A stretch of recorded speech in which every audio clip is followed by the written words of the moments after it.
Good evening, everyone. This is another story from the book Interpreter of Maladies by Jhumpa Lahiri. The name of this story is The Treatment of Bibi Haldar. For the greater number of her 29 years, Bibi Haldar suffered from an ailment that baffled family, friends, priests, palmists, spinsters, gem therapists, prophets, and fools. In efforts to cure her, concerned members of our town brought her holy water from 7 holy rivers. When we heard her screams and throes in the night, when her wrists were bound with ropes and stinging poultices pressed upon her, we named her in our prayers. Wise men had massaged eucalyptus balm into her temples, steamed her face with herbal infusions. At the suggestion of a blind Christian, she was once taken by train to kiss the tombs of saints and martyrs. Amulets warding against the evil eye girded her arms and neck. Auspicious stones adorned her fingers. Treatments offered by doctors only made matters worse. Allopaths, homeopaths, Ayurvedics, over time, all branches of the medical arts had been consulted. Their advice was endless. After x rays, probes, osculations, and injections, some advised Bibi to gain weight, others to lose it. If one forbade her to sleep beyond dawn, others insisted she remain in bed till noon. This one told her to perform headstands that one to chant Vedic verses at specified intervals throughout the day. Take her to Calcutta for hypnosis was a suggestion others would offer. Shuttled from one specialist to the next, the girl had been prescribed to shun garlic, consume disproportionate quantities of bitters, meditate, drink green coconut water, and shallow raw duck's egg beaten in milk. In short, Bibi's life was an encounter with one fruitless antidote after another. The nature of her illness, which struck without warning, confined her world to the unpainted 4 story building in which her only local family, an elder cousin, and his wife rented an apartment on the second floor. Liable to fall unconscious and enter at any moment into a shameless delirium, Bibi could be trusted neither to cross a street nor board a tram without supervision.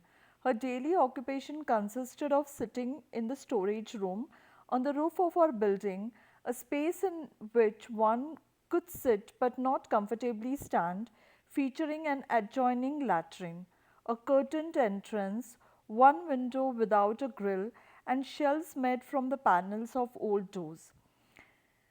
There, cross legged on a square of jute, she recorded inventory for the cosmetics shop that her cousin Haldar owned and managed at the mouth of our courtyard.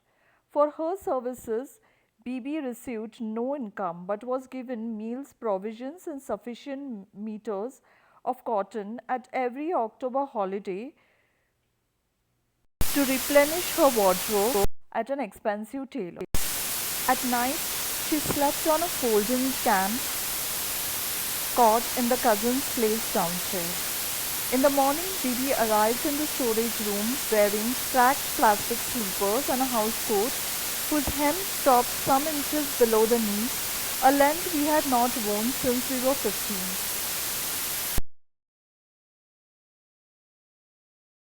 She bemoaned her fate and challenged her stars as we hung our laundry or scrubbed scales from our fish. She was not pretty. Her upper lip was thin, her teeth too small, her gums protruded when she spoke. I ask you, is it fair for a girl to sit out her years past neglected through her prime, listing labels and prices without promise of a future? Her voice was louder than necessary, as if she was speaking to a deaf person. Is it wrong to envy you, all brides and mothers, busy with lives and cares, Wrong to want to shade my eyes, scent my hair, to raise a child and teach him sweet from sour, good from bad. Each day she unloaded her countless privations upon us until it became endurably apparent that Bibi wanted a man.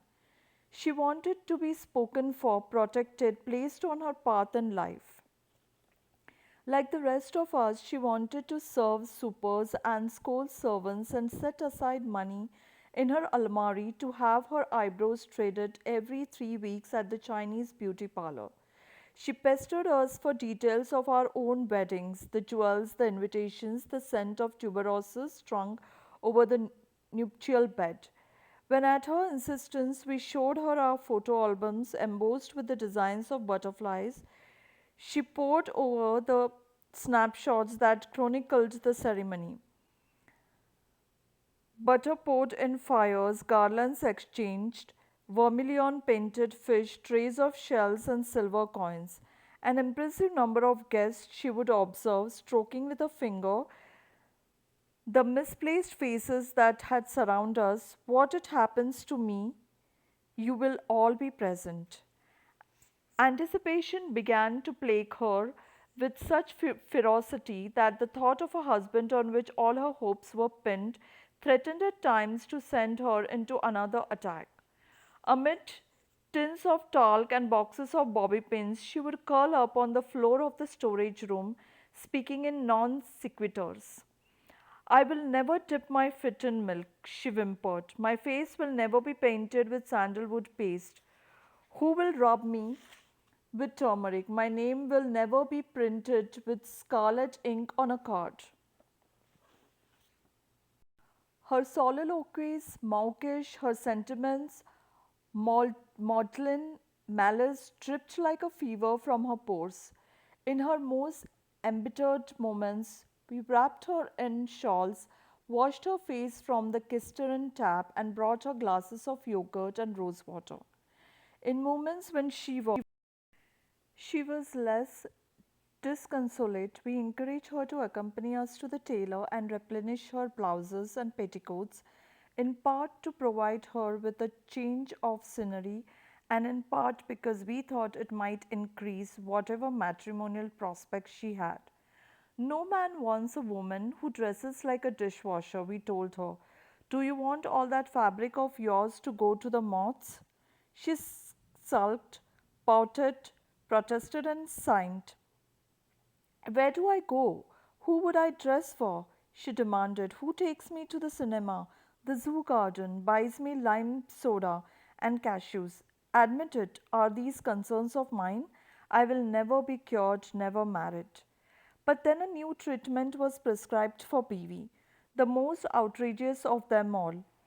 One evening, on her way to dinner, she collapsed on the third floor landing, pound, pounding her fist, kicking her feet, sweating buckets, lost into this world. Her moans echoed through the stairwell, and we rushed out of our apartments to calm her at once, bearing palm fans and sugar cubes and tumblers of refrigerated water to pour on her head. Our children clung to the banisters and witnessed her paroxysm, and our servants were sent to summon her cousin. It was 10 minutes before Haldar emerged from his shop, impassive apart from the red in his face.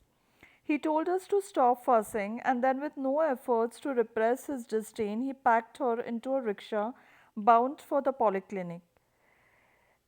It was there, after performing a series of blood tests, that the doctor in charge of Bibi's case, exasperated, concluded that a marriage would cure her. News spread between our window bars, across our clotheslines, and over the pigeon droppings that plastered the parapets of our rooftops. By the next morning, these separate palmists had examined Bibi's hand and confirmed that there was no doubt evidence of an imminent union etched into her skin.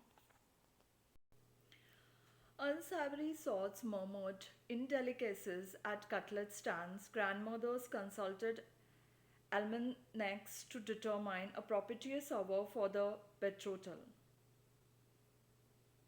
For days afterward, as we walked our children to school, picked up our cleaning, stood in lines at the ration shop, we whispered. Apparently, some activity was what the poor girl needed all along. For the first time, we imagined the contours below her house coat and attempted to appraise the pleasures she could offer a man.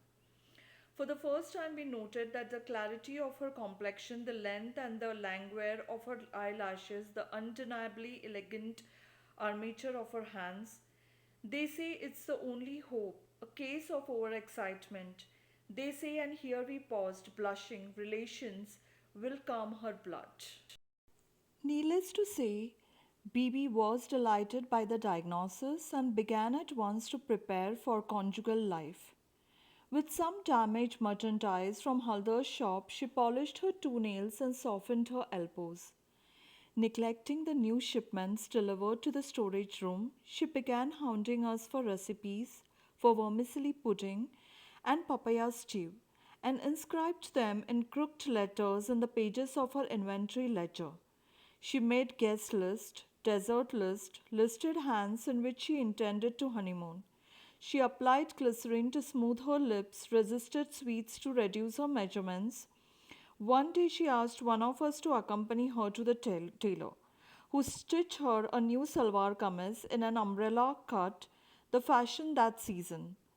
On the street, she dragged us to the counters of each and every jeweler, peering into the glass cases, seeking our opinions of tiara designs and locket settings. In the windows of sari shops, she pointed to a Netta Banarsi silk and a turquoise one, and then one that was the color of the marigolds. The first part of the ceremony, I will wear this one, then this. But Haldar and his wife thought otherwise. Immune to her fancies, indifferent to our fears, they conducted business as usual, stuffed together in that cosmetics shop no bigger than a wardrobe, whose walls were cramped on three sides with hennas, hair oils, pumice stones, and fairness creams. We have little time for indecent suggestions, replied Haldor to those who broached the subject of Bibi's health. What won't be cured must be endured. Bibi had caused enough worry, added enough to expenses, sulit enough for the family name. His wife, seated beside him behind the tiny glass counter, fanned the mottled skin above her breast and agreed. She was a heavy woman whose powder, a shade too pale for her, caked in the creases of her throat. Besides, who would marry her? The girl knows nothing about anything, speaks backward, is practically thirsty, can't light a coal stove, can't boil rice, can't tell the difference between fennel and a cumin seed. Imagine her attempting to feed a man. They had a point. Bibi had never been taught to be a woman. The illness had left her naive in most practical matters. Haldar's wife, convinced that the devil himself possessed her, kept Bibi away from fire and flame. She had not been taught to wear a sari without pinning it in four different places, nor could she embroider slip covers or crochet shawls with any exceptional talent. She was not allowed to watch the television. Haldar assumed its electronic properties would excite her, and was thus ignorant of the events and entertainments of our world. Her formal studies had ended after the ninth standard. For Bibi's sake, we argued in favoring of finding a husband. It's what she wanted all along, we pointed out, but Haldar and his wife were impossible to reason with. Their rancor toward Bibi was fixed on their lips, thinner than the stings with which they tied our purchases. When we maintained that the new treatment deserved a chance, they contended. Bibi possesses insufficient quantities of self respect and self control. She plays up her malady for the attention. The best thing is to keep her occupied, away from the trouble she invariably creates. Why not marry her off then? It will get her off your hands at least. And waste our profits on a wedding, feeding guests, ordering bracelets, buying a bed, assembling a dowry? But Bibi's grips persisted. Late one morning, dressed under our supervision in a sari of lavender eyelet chiffon and mirrored sleepers lent to her for the occasion, she hastened in uneven steps to Haldar's shop and insisted on being taken to the photographer's studio so that her portrait, like those of others, brides in waiting, could be circulated in the homes of eligible men. Through the shutters of our balconies, we watched her. Perspiration had already left black moons beneath her armpits. Apart from my x rays, I have never been photographed, she fretted. Potential in laws need to know what I look like, but Haldar refused. He said that anyone who wished to see her could observe her for themselves, weeping and wailing and warding off customers. She was a ban for business. He told her a liability and a loss. Who in this town needed a photo to know that? The next day, Bibi stopped listing inventory altogether and regaled us instead with imprudent details about Haldar and his wife. On Sundays, he plucks hairs from her chin. They keep their money refrigerated under lock and key. For the benefit of neighboring rooftops, she strutted and shrieked with each proclamation her audience expanded. In the bath, she applies chickpea flour to her arms because she thinks it will make her paler. The third toe on her right foot is missing. The reason they take such long siestas is that she is impossible to please. To get her to quiet down, Halda placed a one line advertisement in the town newspaper in order to solicit a groom. Girl unstable, height 152 centimeters, seeks husband.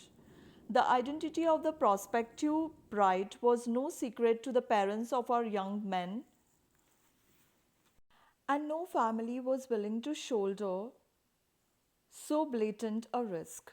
Who could blame them? It was rumored by many that Bibi conversed with herself in a fluent but totally incomprehensible language and slept without dreams. Even the lonely four-toothed widower who repaired our handbags in the market could not be persuaded to propose. Nevertheless, to distract her, we began to coach her in wifely ways.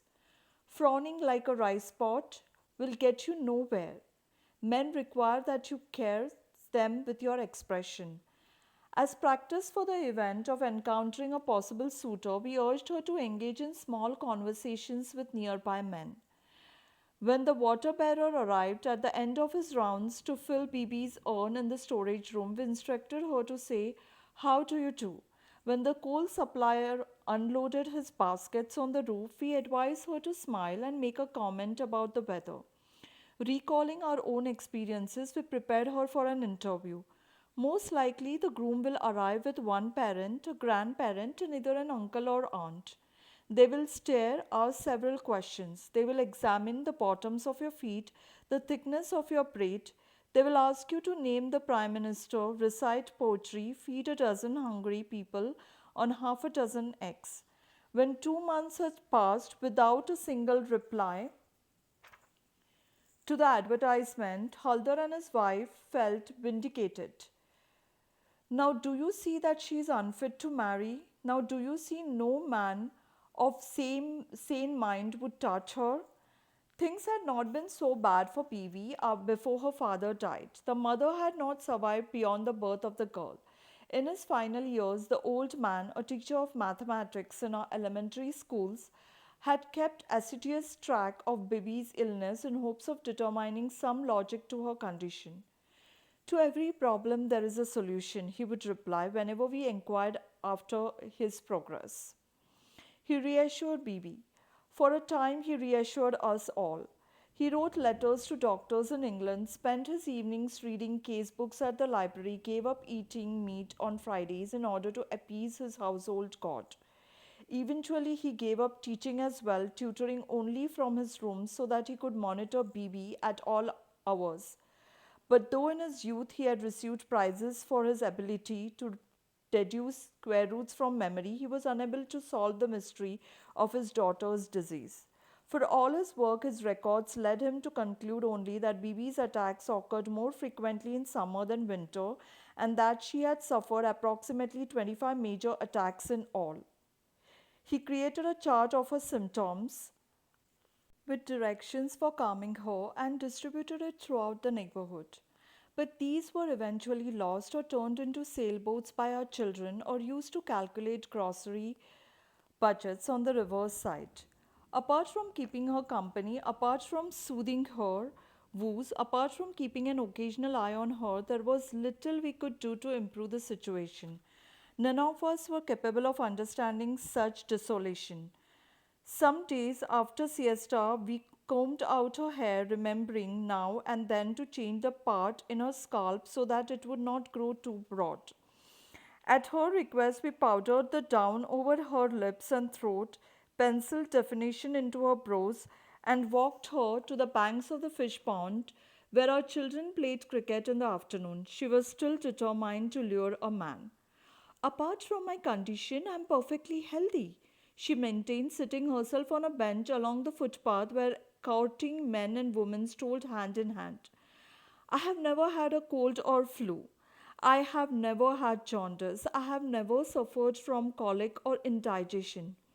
Sometimes we brought her smoked corn on the cob sprinkled with lemon juice or two paisa caramels. We consoled her when she was convinced a man was giving her the eye. We humored her and agreed, but she was not our responsibility, and in our private moments we were thankful for it. In November, we learned that Haldar's wife was pregnant. That morning in the storage room, Bibi wept. She says, I'm contagious like the pox. She says, I'll spoil the baby. She was breathing heavily, her pupils fixed to a peeling spot on the wall. What will become of me? There was still no response to the advertisement in the newspaper. Is it not punishment enough that I bear this curse alone? Must I also be blamed for infecting another? Decent within the Haldar household grew. The wife, convinced that baby's presence would infect the unborn child, began to wrap woolen shawls around her tumid belly. In the bathroom, Bibi was given separate soaps and towels. According to the scullery maid, Bibi's plates were not washed with the others. And then one afternoon, without word or warning, it happened again. On the banks of the fish pond, Bibi fell to the footpath. She shook, she shuddered, she chewed her lips. A group encircled the convulsing girl at once, eager to assist in whatever way possible. The opener of soda bottles pinned down her trashing limbs. The vendor of sliced cucumbers attempted to unclasp her fingers. One of us doused her with water from the pond, another whipped her mouth with a perfumed handkerchief. The seller of jackfruits was holding Bibi's head, which struggled to toss from side to side, and the man who cranked the sugarcane press gripped the palm fan that he ordinarily used to chase away flies, agitating the air from her conceivable angle. Is there a doctor in the crowd?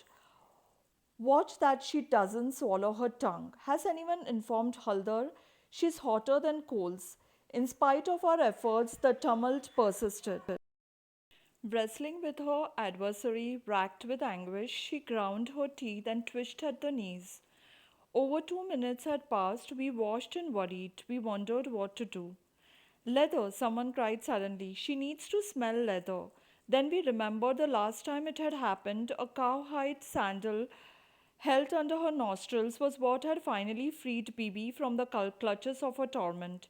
Bibi, what happened? Tell us what happened, we asked when she opened her eyes. I felt hot, then hotter. Smoke passed before my eyes. The world went black. Didn't you see it? A group of her husbands escorted her home. Dusk thickened, conch shells were blown, and the air grew dense with the incense of prayers. Bibi muttered and staggered, but said nothing. Her cheeks were bruised and nicked here and there.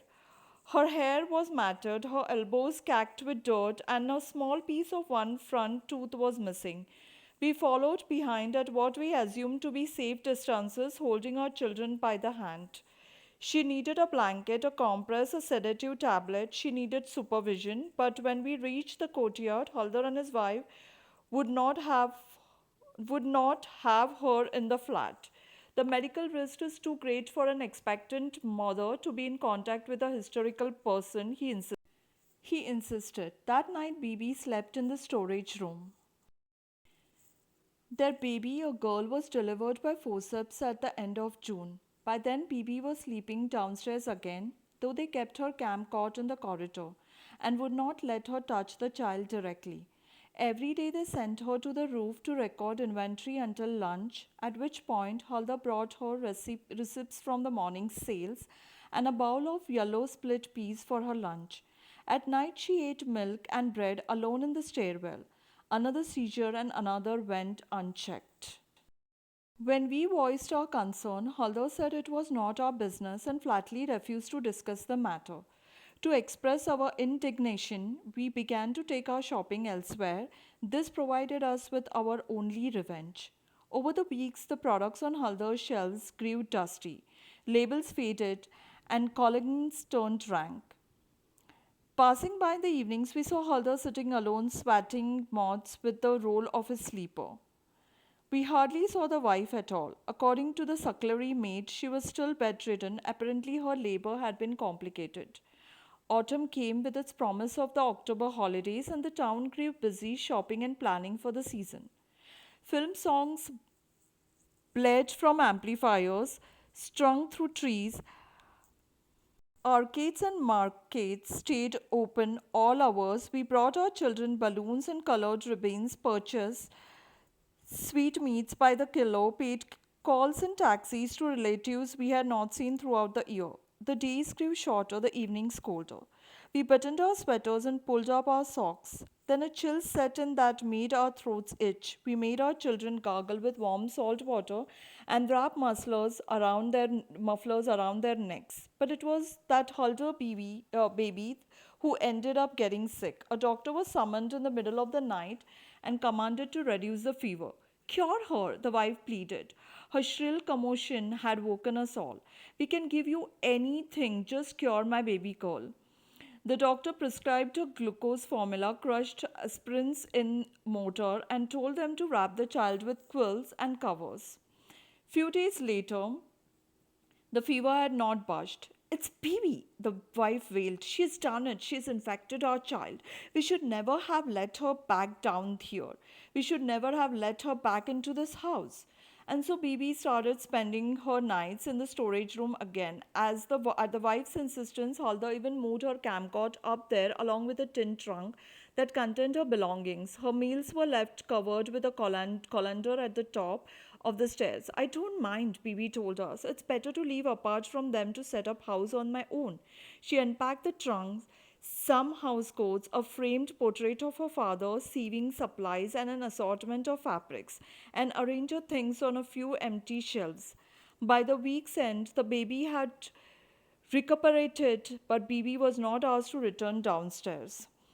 Don't worry, it's not as if they have locked me in here, she said, in order to set us at ease. The world begins at the bottom of the stairs.